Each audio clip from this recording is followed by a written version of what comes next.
김계홍의 인생 스케치.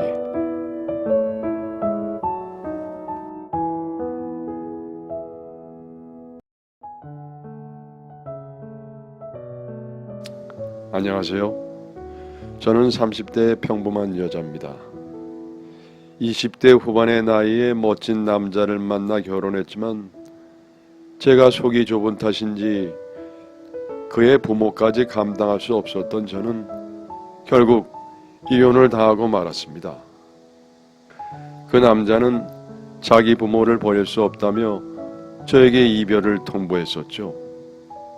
우선 과거 이야기를 안 할 수가 없겠네요.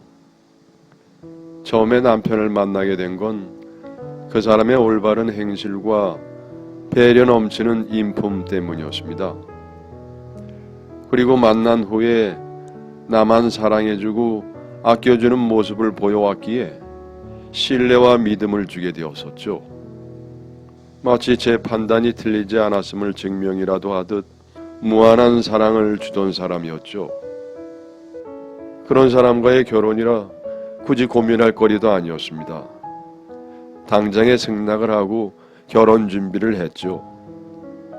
하지만 시부모님들께서는 저희 집이 가난하다는 이유로 반대를 하셨고 되도 않는 핑계들로 이간질을 하셨지만 굽히지 않는 모습으로 부모님들을 설득한 남편의 결단에 결국 결혼까지 하게 되었습니다.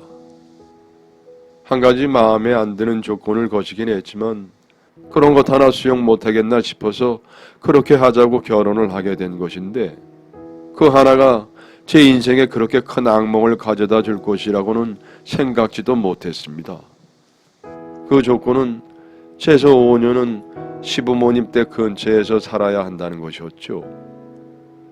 저를 못 믿어하신 시부모님들께서는 내 눈안에 두고 감시를 하셔야겠다 하신 거지요. 그냥 제가 좀 더 잘하고 더 열심히 하면 되겠지, 아들이 우려가 돼서 걱정이 돼서 곁에 두고 싶으신가 보다 정도로만 생각을 했는데 천만에요. 완전 오산이었습니다. 저희 신혼집 바로 옆집에 집을 얻어 이사를 오시더니 거기서 생활을 하셨습니다. 평소 남편과 함께 있을 때도 잔소리가 있으신 분이었지만은 남편이 출근한 시간엔 그 정도가 도를 지나쳤습니다. 어김없이 자기 집처럼 저희 신혼집을 드나들며 사사건건 생활에 간섭을 하기 시작을 하셨습니다.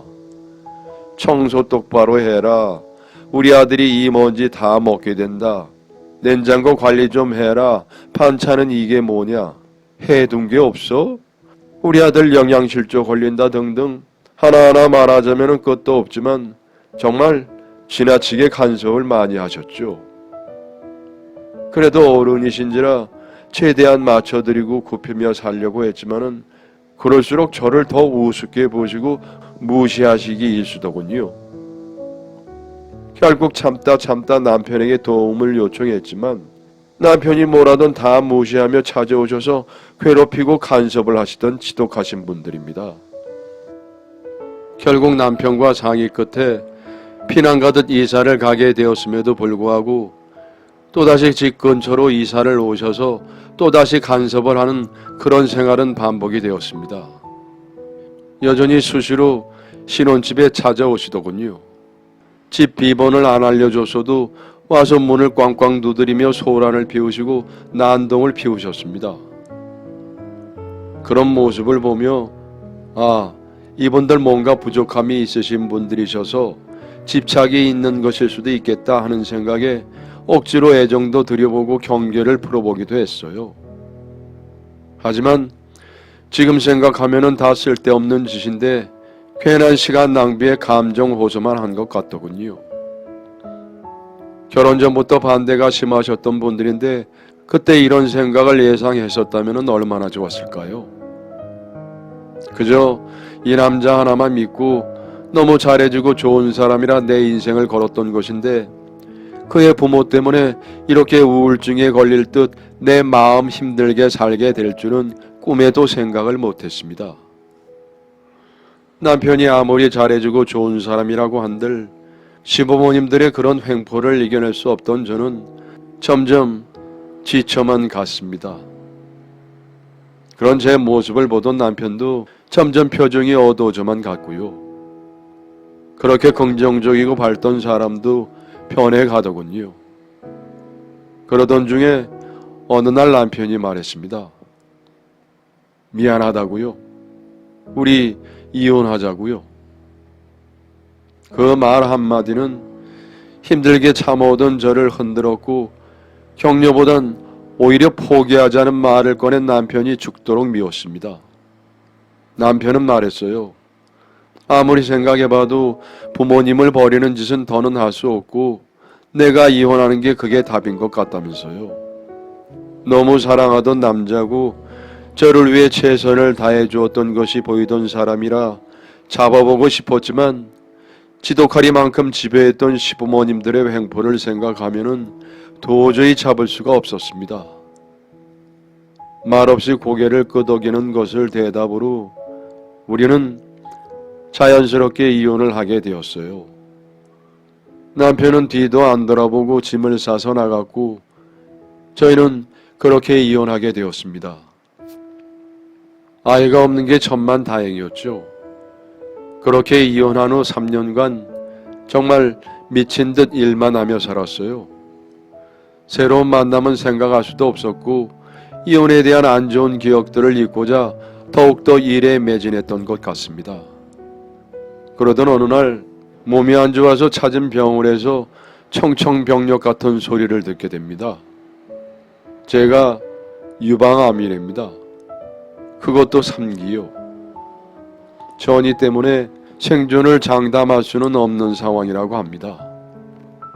열심히 살아보려니 또다시 발목을 잡는 이 상황들이 한숨만 나왔습니다.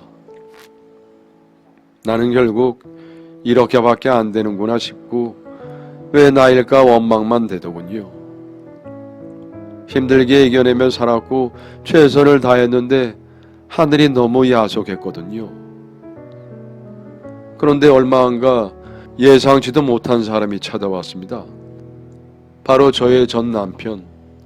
제 유방암 소식을 듣곤 자기가 간호를 해주겠다며 제 결합을 요구하며 저를 다독여 주었습니다. 이혼할 때도 그가 싫어서 이혼한 것은 아니었기에 그가 내미는 손길이 그렇게 반갑고 고마울 수가 없었습니다.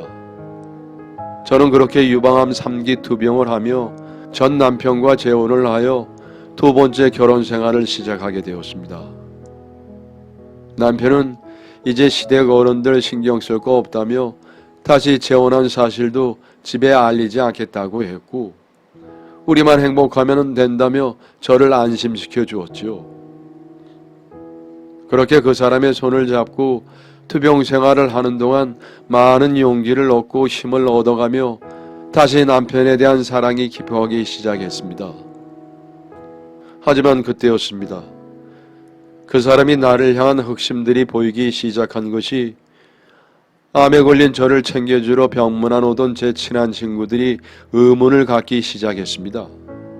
이런 말 하면 어떻게 생각할지 모르겠지만 네 남편 갑자기 돌아온 게 뭔가 수상해. 분명 꿍꿍이가 있을 거야. 라고 한 친구가 말하자 다른 친구들도 같이 수긍을 하며 이구동성으로 이야기하기 시작을 했습니다. 여러분의 사연을 기다리고 있습니다. 내용은 제한이 없고요. 구독과 좋아요는 저에게 큰 힘이 됩니다.